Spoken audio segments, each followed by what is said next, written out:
வணக்கம். Silver chat செய்திகள். இன்றைய முக்கிய செய்திகள். புதுச்சேரியில் வழிப்பறி செய்யும் நோக்கில் பயங்கர ஆயுதங்களுடன் பதுங்கிய கும்பல். 5 பேரை கைது செய்த போலீசார் சிறையில் அடைப்பு. ஜிப்மர் தினக்கூலி பணியாளர்கள் அதிரடி முடிவு. பணி நிரந்தரம் கோரி தேர்தலை புறக்கணிக்க திட்டம். நெல்லித்தோப்பில் ஜெயக்குமாருக்கு ஜோ சார்லஸ் மார்ட்டின் தீவிர பிரச்சாரம். வாக்கு சேகரிப்பு நிகழ்ச்சியை பூஜையுடன் தொடங்கினார். புதுச்சேரியில் இலவச பரிசு பொருட்கள் விநியோகம் செய்தால் புகார் தெரிவிக்கலாம். கட்டுப்பாட்டு அறை அமைக்கப்பட்டுள்ளது. லாஸ்பேட்டையில் காங்கிரஸ் வேட்பாளர் வைத்தியநாதன் ஆலய பூஜைக்கு பின் தீவிர வாக்கு சேகரிப்பு. பாசத்தால் மக்கள் மனதில் இடம் பிடித்துள்ளன என நிகழ்ச்சி. புதுச்சேரி போலீசார் கண்டிப்பாக ஹெல்மெட் அணிய வேண்டும். சீனியர் எஸ்பி திவ்யா உத்தரவு. இனி விரிவான செய்திகள். ஜிப்மர் தினக்கூலி பணியாளர்கள் அதிரடி முடிவு. பணி நிரந்தரம் கோரி தேர்தலை புறக்கணிக்க திட்டம். புதுச்சேரி ஜிப்மர் மருத்துவமனையில் கடந்த 30 ஆண்டுகளுக்கு மேலாக தினக்கூலி அடிப்படையில் பணியாற்றி வரும் ஊழியர்கள் தங்களை பணி நிரந்தரம் செய்யக்கோரி வரும் ஏப்ரல் மாதம் நடைபெறவுள்ள சட்டமன்ற மற்றும் நாடாளுமன்ற தேர்தலை புறக்கணிக்கப் போவதாக அறிவித்துள்ளனர். நீண்டகால சட்ட போராட்டம். கடந்த 2014ஆம் ஆண்டு சென்னை மத்திய தொழிலாளர் தீர்ப்பாயத்தில் தொடரப்பட்ட வழக்கில் 5 ஆண்டுகளுக்கு மேல் பணியாற்றிய ஊழியர்களை பணிநிரந்தரம் செய்ய வேண்டும் என 2017இல் தீர்ப்பு வழங்கப்பட்டது. இதனை எதிர்த்து ஜிப்மர் நிர்வாகம் சென்னை உயர்நீதிமன்றத்தில் மேல்முறையீடு செய்தது. தொடர்ந்து நடைபெற்ற சட்ட போராட்டத்தில் கடந்த டிசம்பர் 16, 2025 அன்று சென்னை உயர்நீதிமன்றத்தின் 2 நீதிபதிகள் கொண்ட அமர்வு 10 ஆண்டுகளுக்கு மேல் பணியாற்றிய ஊழியர்களை உடனடியாக பணிநிரந்தரம் செய்ய வேண்டும் என அதிரடி தீர்ப்பு வழங்கியது. மேலும் இதற்கான ஆணையை 3 மாத காலத்திற்குள் வழங்க வேண்டும் என்றும், தவறினால் 6% வட்டியுடன் நிலுவைத் தொகையை வழங்க வேண்டும் என்றும் உத்தரவிட்டது. நிர்வாகத்தின் பிடிவாதம். நீதிமன்றம் விதித்த கெடு முடிவடையும் தருவாயில் மார்ச் 13, 2026 அன்று இரவு 10:14 மணியளவில் ஜிப்மர் நிர்வாகம் இத்தீர்ப்பை எதிர்த்து உச்சநீதிமன்றத்தில் மேல்முறையீடு செய்துள்ளது. இது பல காலங்களாக உழைத்து வரும் பணியாளர்களிடையே பெரும் அதிர்ச்சியும் ஏமாற்றத்தையும் ஏற்படுத்தியுள்ளது. தேர்தல் புறக்கணிப்பு மற்றும் அடையாள அட்டை ஒப்படைப்பு. நிர்வாகத்தின் இந்த நடவடிக்கையை கண்டித்து மார்ச் 25, 2026 அன்று தினக்கூலி ஊழியர்கள் போராட்டத்தை அறிவித்துள்ளனர். வரும் ஏப்ரல் மாத தேர்தலை முழுமையாக புறக்கணிப்பது, வாக்காளர் அடையாள அட்டை, ஆதார் கார்டு மற்றும் ரேஷன் கார்டுகளை புதுச்சேரி ஆளுநர் அல்லது மாவட்ட ஆட்சியரிடம் ஒப்படைப்பது. டெல்லி எய்ம்ஸ் மருத்துவமனையில் 1102 பணியாளர்கள் பணிநிரந்தரம் செய்யப்பட்ட போது புதுச்சேரி ஜிப்மரில் மட்டும் ஏன் இந்த பாகுபாடு? தமிழர்கள் என்பதாலா அல்லது நாங்கள் தாழ்த்தப்பட்டவர்கள் என்பதாலா என ஊழியர்கள் ஆவேசமாக கேள்வி எழுப்பியுள்ளனர். மத்திய அரசும் ஜிப்மர் நிர்வாகம் உடனடியாக மேல்முறையீட்டு வழக்கை திரும்பப் பெற்று தங்களுக்கு பணிநிரந்தர ஆணை வழங்க வேண்டும் என்பதே இவர்களின் பிரதான கோரிக்கையாக உள்ளது. புதுச்சேரியில் வழிப்பறி செய்யும் நோக்கில் பயங்கர ஆயுதங்களுடன் பதுங்கிய கும்பலை போலீசார் அதிரடியாக கைது செய்தனர். புதுச்சேரி கோரிமேடு காவல் நிலைய இன்ஸ்பெக்டர் நாகராஜ், SI ராஜன் மற்றும் போலீசார் நேற்று முன்தினம் இரவு தீவிர ரோந்து மற்றும் கண்காணிப்பு பணியில் ஈடுபட்டிருந்தனர். அப்பொழுது இரவு 8 மணி அளவில் மேட்டுப்பாளையம் கனரக போக்குவரத்து முனையத்தில் கேஸ் குடோன் அருகே 10 பேர் கொண்ட முகமுடி கும்பல் பதுங்கியிருந்தது. போலீசாரை கண்டதும் அந்த கும்பல் தப்பியோட முயன்றது. அவர்களை மடக்கி பிடிக்க முயன்றபோது 5 பேர் தப்பியோடி விட்டனர். பிடிபட்ட 5 பேரிடம் விசாரித்த போது புதுச்சேரி நயினார் மண்டபம் மாதேஷ் வயது 22, சாரம் அன்புமணி வயது 23, ஆகாஷ் வயது 23, விஜயராகவன் வயது 20, ஹரி என்கிற ஹரிபிரசாத் வயது 20 என தெரியவந்தது. அவ்வழியே காரில் மற்றும் நடந்து செல்வோரையும் லாரி உரிமையாளர்களும் வழிமறித்து கத்தியை காட்டி மிரட்டி பணம் நகைகளை பறிக்க திட்டமிட்டு இருந்ததும், அவர்கள் மீது ஏற்கனவே கொலை முயற்சி, கஞ்சா, வழிப்பறி, திருட்டு உள்ளிட்ட பல்வேறு வழக்குகள் இருப்பதும் தெரியவந்தது. இதனையடுத்து 5 பேரையும் போலீசார் கைது செய்தனர். அவர்களிடமிருந்து 3 கத்திகள், 2 இரும்பு ராடுகள் மற்றும் 5 முகமுடைகளை போலீசார் கைப்பற்றினர். பின்னர் 5 பேரையும் கோர்ட்டில் ஆஜர்படுத்தி காலப்பட்டு சிறையில் அடைத்தனர். தப்பியோடி சாரம் ஸ்கைலேஷ், விழுப்புரம் ஸ்ரீதர், உருளைப்பேட்டை ராகுல், தஞ்சாவூர் அபி, புதுச்சேரி சாரம் வெங்கடேஷ் ஆகிய 5 பேரை தீவிரமாக தேடி வருகின்றனர். குறைந்த வட்டியில் லோன் பெற்று தருவதாக பாகூர் நபரிடம் ரூபாய் 80,000 மோசடி கும்பல் ஏமாற்றியுள்ளது. குறைந்த வட்டியில் லோன் பெற்று தருவதாக பாகூர் நபரிடம் ரூபாய் 80,000 மோசடி கும்பல் ஏமாற்றியுள்ளது. புதுச்சேரி பாகூரை சேர்ந்தவரை மொபைல் மூலம் தொடர்பு கொண்ட மர்ம நபர் தனியார் நிதி நிறுவனத்தில் இருந்து பேசுவதாக அறிமுகப்படுத்தி பேசினார். அதில் குறைந்த வட்டியில் ரூபாய் 7 லட்சம் வரை லோன் பெற்று தருவதாக கூறினார். இதை நம்பி லோன் பெற விண்ணப்பித்த போது செயலாக்க கட்டணம் செலுத்தும்படி கூறியுள்ளார்.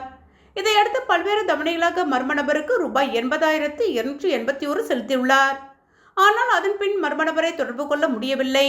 இதேபோல் முத்தியால்பேட்டை சேர்ந்தவர் 77,500, நயினார் மண்டபத்தை சேர்ந்தவர் 28,000, சாரத்தை சேர்ந்த பெண் 7,500 என 4 பேர் மோசடி கும்பலிடம் ரூபாய் 1,93,281 எழுந்துள்ளனர். இதுகுறித்த புகார்களின் பேரில் சைபர் கிரைம் போலீசார் வழக்கு பதிந்து விசாரித்து வருகின்றனர். புதுச்சேரியில் 9ஆம் வகுப்பு மாணவர்களுக்கு 2 நாள் வேலைவாய்ப்பு உலகம் பயிலரங்கம் நடைபெற்றது. PM ஸ்ரீ அரசு பெண்கள் மேல்நிலைப்பள்ளியில் 2 நாள் வேலைவாய்ப்பு உலகம் பயிலரங்கம் நடைபெற்றது. இதை NCERTN-இன் பராக் அமைப்பு மற்றும் மாநில பயிற்சி மையம் STC இணைந்து நடத்தினர். 9ஆம் வகுப்பு மாணவர்களுக்கு திறன் மேம்பாடு, தொழில் விழிப்புணர்வு மற்றும் எதிர்கால தயார்நிலை உருவாக்குவதே பயிலரங்கின் முக்கிய நோக்கம். தொடக்க விழாவில் புதுச்சேரி பள்ளி கல்வி இயக்குனர் டாக்டர் சிவகுமார் மற்றும் STC சிறப்பு அதிகாரி திருமதி சுகுணா சுகிர்தாபாய் சிறப்பு விருந்தினராக கலந்து கொண்டு மாணவர்களை வரவேற்றனர். 2 நாட்களும் நடந்த பயிலரங்கில் 109ஆம் வகுப்பு மாணவர்களும் ஆசிரியர்களும் கலந்து கொண்டனர். பராக் NCERT நியூ டெல்லி நிபுணர் தொழில் பாதைகள், திறன் மேம்பாடு, உலகளாவிய செயற்கை நுண்ணறிவு, AI போக்கு மற்றும் பாரம்பரியமற்ற தொழில்கள் பற்றிய விழிப்புணர்வு வழங்கினார். பயிலரங்க மாணவர்களை நாளைய வேலைகளுக்கு தேவையான அறிவுத்திறன், சுறுசுறுப்பு மற்றும் திறன்களை கொண்டவர்களாக வளர்ப்பதை நோக்கமாக கொண்டு நடத்தப்பட்டது. புதுச்சேரி போலீசார் கண்டிப்பாக ஹெல்மெட் அணிய வேண்டும் என சீனியர் SP திவ்யா உத்தரவிட்டுள்ளார். திருக்குன்னு சப் இன்ஸ்பெக்டராக பணியாற்றிய பிரியா கடந்த வாரம் அருமார்த்தபுரம் புதிய பைபாஸ் சாலை வழியாக வில்லியனூர் நோக்கி தனது ஆக்சிஸ் ஸ்கூட்டியில் சென்றபோது விபத்துக்குள்ளானார். அதில் தூக்கி வீசப்பட்ட சப் இன்ஸ்பெக்டர் பிரியா ஹெல்மெட் அணியாமல் சென்றதால் அவருக்கு கையெலும்பு முறிந்து தலை, இடுப்பு பகுதியில் பலத்த காயமடைந்து ஜிப்மரில் அனுமதிக்கப்பட்டு தீவிர சிகிச்சை பெற்று வருகிறார். போலீஸ் சப் இன்ஸ்பெக்டரை ஹெல்மெட் அணியாமல் சென்று விபத்தில் சிக்கியதால் போக்குவரத்து சீனியர் SP திவ்யா அனைத்து போலீஸ் பிரிவுக்கும் விடுத்துள்ள சுற்றறிக்கையில், புதுச்சேரி போலீசார் அனைவரும் பைக்கில் செல்லும்போது கட்டாயம் ஹெல்மெட் அணிய வேண்டும். உயர் அதிகாரிகள் தங்களுக்கு கீழ் வேலை பார்க்கும் போலீசார் ஹெல்மெட் போடுவதை உறுதி செய்ய வேண்டும். விதிமீறலில் ஈடுபடும் போலீசாருக்கு ரூபாய் 1000 அபராதம் விதிப்பதோடு 3 மாதங்களுக்கு ஓட்டுநர் உரிமம் ரத்து செய்யப்படும். உத்தரவுகளை மீறும் போலீசார் மீது உரிய நடவடிக்கை எடுக்கப்படும். விதிகளை மதிக்காத பணியாளர்கள் மீது துறை ரீதியான ஒழுங்கு நடவடிக்கை எடுக்கவும் பரிந்துரைக்கப்படும் என தெரிவிக்கப்பட்டுள்ளது. புதுச்சேரியில் இலவச பரிசு பொருட்கள் விநியோகம் தொடர்பாக புகார்களை தெரிவிக்க கட்டுப்பாட்டு அறை அமைக்கப்பட்டுள்ளது. புதுச்சேரியில் இலவச பரிசு பொருட்கள் விநியோகம் தொடர்பாக புகார்களை தெரிவிக்க கட்டுப்பாட்டு அறை அமைக்கப்பட்டுள்ளது. இதுகுறித்து மாவட்ட தேர்தல் அதிகாரி அலுவலக செய்திக்குறிப்பில், புதுச்சேரி சட்டசபை தேர்தலை முன்னிட்டு முறையற்ற பண பரிமாற்றம், தேர்தல் செலவினங்களை கண்காணிப்பதற்காக வருமான வரித்துறை சார்பில் 24 மணி நேரம் கட்டுப்பாட்டு அறை அமைக்கப்பட்டுள்ளது. எந்த ஒரு தனி நபரோ அல்லது கட்சியோ வாக்காளர்களுக்கு நேரடியாக அல்லது மறைமுகமாகவோ ரொக்கம், பரிசு பொருட்கள் அல்லது இதர சலுகைகளை புதுச்சேரியில் விநியோகிப்பது குறித்த புகார்களை 1804250026 எண்ணிலும், பாண்டி எலெக்ஷன் கம்ப்ளைண்ட் 2026 gmail.com மின்னஞ்சல் அல்லது 7598981438 வாட்ஸ்அப் எண்ணில் தெரிவிக்கலாம் என குறிப்பிடப்பட்டுள்ளது. பாஜக தேசிய அமைப்பு பொதுச் செயலாளர் சந்தோஷ்ஜி அவர்களை புதுச்சேரி தலைமை அலுவலகத்தில் லட்சிய ஜனநாயக கட்சியின் தலைவர் ஜோ சார்லஸ் மார்டின் மரியாதை நிமித்தமாக சந்தித்து வாழ்த்து பெற்றார். தொடர்ந்து புதுச்சேரியின் வளர்ச்சி திட்டங்கள் குறித்து புத்தகம் வழங்கினார். லாஸ்பேட்டையில் காங்கிரஸ் வேட்பாளர் வைத்தியநாதன் ஆலய பூஜைக்கு பின் தீவிர வாக்கு சேகரிப்பில் ஈடுபட்டார். பாசத்தால் மக்கள் மனதில் இடம் பிடித்துள்ளனர் என தெரிவித்துள்ளார். லாஸ்பேட்டை சட்டமன்ற தொகுதியில் காங்கிரஸ் கட்சி வேட்பாளர் வைத்தியநாதன் தீவிர தேர்தல் பிரச்சாரத்தில் ஈடுபட்டு வருகிறார். தொகுதிக்குட்பட்ட பெத்துச்செட்டிப்பேட்டை பகுதியில் அமைந்துள்ள சிவசுப்பிரமணிய சுவாமி ஆலயத்தில் சிறப்பு பூஜை செய்து தனது பிரச்சாரத்தை தொடங்கினார். அதனைத் தொடர்ந்து ஆதரவாளர்கள் மற்றும் கட்சி நிர்வாகிகளுடன் இணைந்து வீடு வீடாக சென்று பொதுமக்களை சந்தித்து வாக்கு சேகரிப்பில் ஈடுபட்டார். பொதுமக்களிடம் அவர்களின் குறைகள் மற்றும் தேவைகளை கேட்டு அறிந்ததுடன் தன்னுடைய தேர்தல் வாக்குறுதியிலும் விளக்கினார். பின்னர் செய்தியாளர்களை சந்தித்த வைத்தியநாதன், கடந்த 16 ஆண்டுகளாக தொடர்ந்து மக்கள் பணியில் ஈடுபட்டு வருகிறேன். தேர்தல் நேரத்தில் மட்டும் மக்களை சந்திக்கும் வேட்பாளர் நான் அல்ல. கடந்த 5 ஆண்டுகளாக எதிர்க்கட்சியாக இருந்த போதிலும் தொகுதியின் முன்னேற்றத்திற்காக பாடுபட்டுள்ளேன். எனது பணியை பற்றி மக்களிடமே கேட்டறியலாம் என்றார். மேலும், நான் செல்லும் இடமெல்லாம் மக்களிடம் இருந்து மிகுந்த வரவேற்பு கிடைத்து வருகிறது. பணத்தின் மூலம் எதையும் சாதிக்க முடியாது. மக்களின் பாசமும் நம்பிக்கையும் தான் முக்கியம். அந்த பாசத்தால் மக்கள் மனதில் நான் இடம் பிடித்துள்ளேன் எனவும் தெரிவித்தார். இந்த பிரச்சாரம் அப்பகுதியில் தேர்தல் சூழ்நிலையை மேலும் உற்சாகப்படுத்தியுள்ளது. வில்லியனூர் தொகுதியில் போட்டியிடும் திமுக வேட்பாளர் சிவா இன்று முத்துப்பிள்ளைப்பாளையம் கிராமத்தில் தேர்தல் பிரச்சாரத்தை தொடங்கினார். புதுச்சேரி மாநிலம் வில்லியனூர் சட்டமன்ற தொகுதியில் மதசார்பற்ற முற்போக்கு கூட்டணி கட்சி சார்பில் போட்டியிடும் திமுக வேட்பாளர் சிவா அவர்கள் இன்று அத்தொகுதிக்குட்பட்ட முத்துப்பிள்ளைப்பாளையம் கிராமத்தில் தமது தேர்தல் பிரச்சாரத்தை தொடங்கினார். முத்துப்பிள்ளைப்பாளையம் கழுத்துமுத்து மாரியம்மன் கோவிலில் பூஜை செய்து பிரச்சாரத்தை தொடங்கிய திமுக வேட்பாளர் சிவா அவர்கள் அந்த வார்டுக்கு உட்பட்ட புதுநகர், புத்துக்கோவில் வீதி, ஜிஎன் பாளையம், பென்னிசாமி நகர் உள்ளிட்ட பகுதிகளில் வீடு வீடாக சென்று உதயசூரியன் சின்னத்திற்கு வாக்கு சேகரித்தார். அப்பொழுது அப்பகுதியில் கடந்த 5 ஆண்டுகளில் தாம் செய்த வளர்ச்சிப் பணிகளை பட்டியலிட்டும் துண்டு பிரசுரம் வழங்கியும் வாக்குகள் சேகரித்தார். பொதுமக்கள் மிகுந்த வரவேற்பு அளித்ததுடன் பெண்கள் ஆரத்தி எடுத்து வரவேற்றனர். வாக்கு சேகரிப்பின் பொழுது திமுக நிர்வாகிகள் மற்றும் மதசார்பற்ற முற்போக்கு கூட்டணி கட்சிகள் நிர்வாகிகள் உணர்ந்தனர். மாரியம்மன் நகர் பகுதியில் ஆலயத்தில் பூஜை செய்த பின் திமுக வேட்பாளர் வடிவேல் நிர்வாகிகளுடன் இணைந்து வீடு வீடாக சென்று வாக்குகள் சேகரித்து பொதுமக்களிடம் ஆதரவு கோரினார். வரவிருக்கும் சட்டமன்ற தேர்தலை முன்னிட்டு கதிர்காமம் தொகுதியில் திமுக வேட்பாளர் வடிவேல் தீவிர வாக்கு சேகரிப்பில் ஈடுபட்டு வருகிறார். அதன் ஒரு பகுதியாக தொகுதிக்குட்பட்ட மாரியம்மன் நகர் பகுதியில் அவர் பிரச்சாரத்தை மேற்கொண்டார். முன்னதாக அப்பகுதியில் உள்ள மாரியம்மன் ஆலயத்தில் சிறப்பு பூஜை செய்து தேர்தல் பணிகளை தொடங்கிய வடிவேல் பொதுமக்களின் ஆதரவை பெற இறைவனின் அருளை நாடினார். தொடர்ந்து திமுக தொகுதி நிர்வாகிகள் மற்றும் கூட்டணி கட்சி நிர்வாகிகளுடன் இணைந்து வீடு வீடாக சென்று வாக்குகளை சேகரித்தார். இந்த பிரச்சாரத்தின் போது பொதுமக்களை நேரில் சந்தித்து திமுக அரசின் சாதனைகள் மற்றும் தேர்தல் வாக்குறுதிகளை விளக்கி ஆதரவு கோரினார். மக்களும் ஆர்வத்துடன் வரவேற்று தங்கள் குறைகளை முன்வைத்து தீர்வு காண வேண்டுமென கேட்டுக்கொண்டனர். இந்நிகழ்வில் பல்வேறு கட்சி நிர்வாகிகள், தொண்டர்கள் மற்றும் பொதுமக்கள் திரளாக கலந்து கொண்டு ஆதரவு தெரிவித்தனர். புதுச்சேரி லாஸ்பேட்டை தொகுதியில் போட்டியிடும் என்ஆர் காங்கிரஸ் வேட்பாளர் VP சிவக்கொழுந்து பெத்திச்செட்டிப்பேட்டை பகுதியில் வீடு வீடாக சென்று தீவிர வாக்கு சேகரிப்பில் ஈடுபட்டார். புதுச்சேரி தேசிய ஜனநாயக கூட்டணியில் லாஸ்பேட்டை தொகுதி என்ஆர் காங்கிரசுக்கு ஒதுக்கப்பட்டது. அதன் வேட்பாளராக முன்னாள் சபாநாயகர் VP சிவக்கொழுந்து அறிவிக்கப்பட்டார். அவர் தனது வேட்புமனுவையும் தாக்கல் செய்தார். இந்த நிலையில் அவர் லாஸ்பேட்டை தொகுதிக்குட்பட்ட பெத்திச்செட்டிப்பேட்டை பகுதியில் உள்ள நகர் பகுதியில் உள்ள சிவசுப்பிரமணிய சுவாமி தேவஸ்தானத்தில் சுவாமி தரிசனம் செய்து தனது பிரச்சாரத்தை தொடங்கினார். தொடர்ந்து பெத்திச்செட்டிப்பேட்டையில் உள்ள பகுதியில் வீடு வீடாக சென்று என்ஆர் காங்கிரஸ் வேட்பாளர் VP சிவக்கொழுந்து ஜக்கு சின்னத்திற்கு தீவிர வாக்கு சேகரிப்பில் ஈடுபட்டார். அப்போது சப்தகிரி அறக்கட்டளை பொறுப்பாளர் VPS ரமேஷ்குமார், தேசிய ஜனநாயக கூட்டணியின் கட்சியினர் மற்றும் சப்தகிரி அறக்கட்டளை நிர்வாகிகள் பலர் உணர்ந்தனர். புதுச்சேரி மண்ணாடிப்பட்டு தொகுதியில் பாஜகவில் போட்டியிடும் அமைச்சர் நமச்சிவாயம் வீடு வீடாக சென்று வாக்கு சேகரித்த போது அவருக்கு பெண்கள் கையில் சூடம் ஏந்தி தாமரைக்கு தான் தங்கள் வாக்கு என்று சத்தியம் செய்து உறுதியளித்தனர். புதுச்சேரி தேசிய ஜனநாயக கூட்டணியில் பாஜக சார்பில் மண்ணாடிப்பட்டு தொகுதியில் புதுச்சேரி உள்துறை அமைச்சர் நமச்சிவாயம் 2வது முறையாக போட்டியிடுகிறார். இவர் கடந்த வாரம் பிரச்சாரத்தை தொடங்கி தொகுதிக்குட்பட்ட பல்வேறு பகுதிகளில் உள்ள வீடுகளுக்கு நேரடியாக சென்று துண்டு பிரசுரங்கள் வழங்கி தாமரை சின்னத்திற்கு வாக்குகளை சேகரித்து வருகிறார். இதன் ஒரு பகுதியாக காட்டேரிக்குப்பம் பகுதியில் வாக்கு சேகரிக்க சென்ற அவருக்கு 100க்கும் மேற்பட்ட பெண்கள் ஆரவாரத்துடன் வரவேற்பு அளித்தனர். மேலும் பாதாம், பிஸ்தா, முந்திரி உள்ளிட்ட பருப்பு வகைகள் இரவு உணவாக அளித்த பெண்கள் கையில் சூடமேந்தி தங்களது வாக்கு தாமரை சின்னத்திற்கு தான் என்று சத்தியம் செய்து உறுதியளித்தனர். மணவெளி தொகுதிக்குட்பட்ட தவளக்குப்பம் பகுதியில் தமிழக வெற்றி கழக வேட்பாளர் ராமு வீடு வீடாக சென்று விசில் சின்னத்திற்கு வாக்கு சேகரித்தார். புதுச்சேரி மாநிலத்தில் எதிர்வருகின்ற சட்டமன்ற தேர்தலில் மணவெளி தொகுதியில் தமிழக வெற்றி கழக வேட்பாளர் ராமு தவளக்குப்பம் பகுதியில் உள்ள ராஜாராம் நகர், ஆனந்தா நகர், திருமலைவாசன் நகர் ஆகிய பகுதிகளில் விசில் சின்னத்திற்கு வாக்கு சேகரித்தார். இதில் மணவெளி தொகுதி தலைவர் வசந்தகுமார் உட்பட கட்சி நிர்வாகிகள் திரளாக கலந்து கொண்டு விசில் சின்னத்திற்கு வாக்கு சேகரித்தனர். அரியாங்குப்பம் அதிமுக சார்பில் தொகுதி கழக செயலாளர் ராஜா என்கிற வேலுசாமி ஏற்பாட்டில் வேட்பாளர் அறிமுக கூட்டம் நடைபெற்றது. தேசிய ஜனநாயக கூட்டணி கட்சி சார்பில் அரியாங்குப்பம் தொகுதியில் என்ஆர் காங்கிரஸ் கட்சி வேட்பாளராக ஐயப்பன் என்கிற முத்தையன் ஜக்கு சின்னத்திற்கு போட்டியிடுகிறார். இதனையடுத்து அதிமுக சார்பில் தொகுதி கழக செயலாளர் ராஜா என்கிற வேலுசாமி ஏற்பாட்டில் வேட்பாளர் அறிமுக கூட்டம் நடைபெற்றது. அதில் மாநில இளைஞர் மற்றும் இளம் பெண்கள் பாசறை மாநில செயலாளர் தமிழ்வேந்தன் வாழ்த்துரை வழங்கினார். மாநில மீனவரணி இணை செயலாளர் ரவி என்கின்ற ராஜவேலு, வீராம்பட்டினம் வார்டு கழக செயலாளர் பன்னீர்செல்வம் முன்னிலை வகித்தனர். அதிமுக நிர்வாகிகள் 100க்கும் மேற்பட்ட நிர்வாகிகள் கலந்து கொண்டனர். நிகழ்ச்சியில் என்ஆர் காங்கிரஸ் வேட்பாளர் ஐயப்பன் அதிமுக நிர்வாகிகளிடம் ஜக்கு சின்னத்தில் ஆதரவு திரட்ட சிறப்புரையாற்றினார். அரியாங்குப்பம் தொகுதிக்குட்பட்ட அனைத்து நிர்வாகிகளும் கலந்து கொண்டு சிறப்பித்தார்கள்.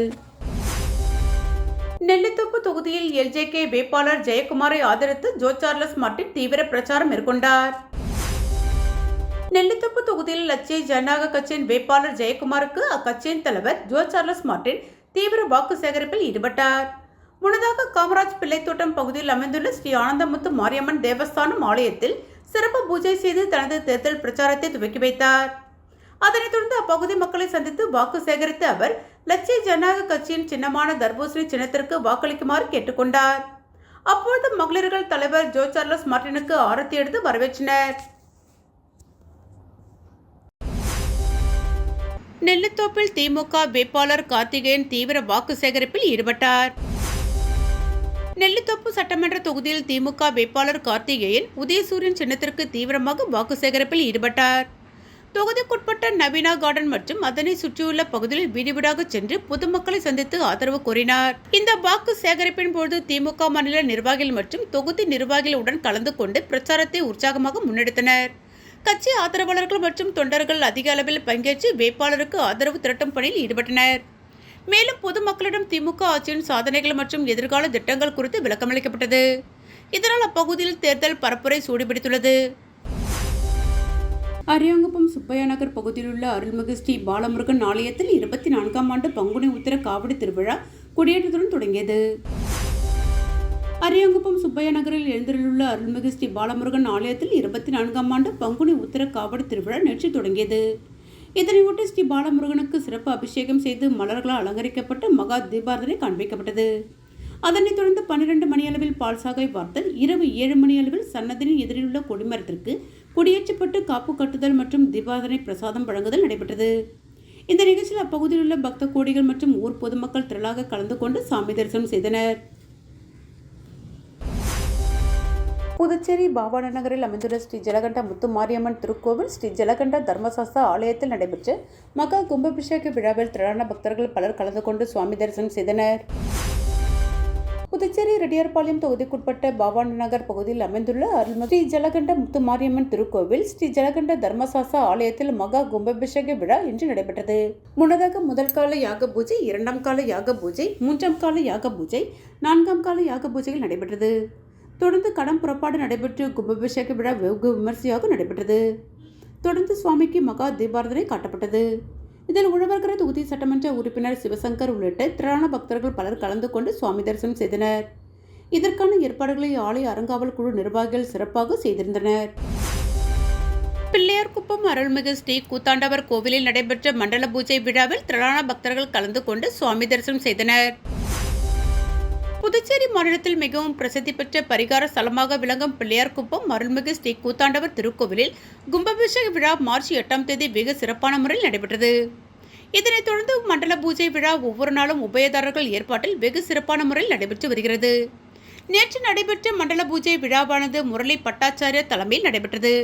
இதில் சுவாமிக்கு பூக்களால் அர்ச்சனை செய்து மந்திரங்கள் ஓதி தீபாரதனை காண்பிக்கப்பட்டது. மேலும் மண்டல பூஜை விழாவில் முன்னாள் மாவட்ட நீதிபதி செந்தில்குமார் மற்றும் துணை வட்டாட்சியர் முத்துக்குமாரன் மற்றும் ஊர் பெரியோர்கள், முக்கியஸ்தர்கள் உட்பட பக்தர்கள் திரளாக கலந்து கொண்டு சுவாமி தரிசனம் செய்தனர். முன்னதாக மாலை 6 மணி அளவில் பரதநாட்டிய நிகழ்ச்சியும், அதனைத் தொடர்ந்து இரவு 8 மணி அளவில் பாரம்பரிய பொம்மலாட்டம் நிகழ்ச்சி நடைபெற்றது. இந்நிகழ்ச்சிக்கான சுற்று வட்டார பகுதியிலிருந்து திரளான பக்தர்கள் கலந்து கொண்டு நிகழ்ச்சியை கண்டுகளித்தனர். தொடர்ந்து ஆலயம் சார்பாக விழாவில் கலந்து கொண்ட பக்தர்களுக்கு அறுசுவை அன்னதானம் வழங்கப்பட்டது. நிகழ்ச்சிக்கான ஏற்பாட்டினை கோவில் நிர்வாக அதிகாரி, திருப்பணி குழுவினர், பிள்ளையார்குப்பம் கிராம பொதுமக்கள் மற்றும் இளைஞர்கள் வெகு சிறப்பான முறையில் செய்திருந்தனர். புதுச்சேரியில் வழிப்பறி செய்யும் நோக்கில் பயங்கர ஆயுதங்களுடன் பதுங்கிய கும்பல், 5 பேரை கைது செய்த போலீசார் சிறையில் அடைப்பு. ஜிப்மர் தினக்கூலி பணியாளர்கள் அதிரடி முடிவு, பணி நிரந்தரம் கோரி தேர்தலை புறக்கணிக்க திட்டம். நெல்லித்தோப்பில் ஜெயக்குமாருக்கு ஜோ சார்லஸ் மார்டின் தீவிர பிரச்சாரம், வாக்கு சேகரிப்பு நிகழ்ச்சியை பூஜையுடன் தொடங்கினார். புதுச்சேரியில் இலவச பரிசு பொருட்கள் விநியோகம் செய்தால் புகார் தெரிவிக்கலாம், கட்டுப்பாட்டு அறை அமைக்கப்பட்டுள்ளது. லாஸ்பேட்டையில் காங்கிரஸ் வேட்பாளர் வைத்தியநாதன் ஆலய பூஜைக்கு பின் தீவிர வாக்கு சேகரிப்பு, பாசத்தால் மக்கள் மனதில் இடம் பிடித்துள்ளன என நிகழ்ச்சி. புதுச்சேரி போலீசார் கண்டிப்பாக ஹெல்மெட் அணிய வேண்டும், சீனியர் எஸ்பி திவ்யா உத்தரவு. இத்துடன் சில்வர் சாட் செய்திகள் நிறைவு பெற்றன. வணக்கம்.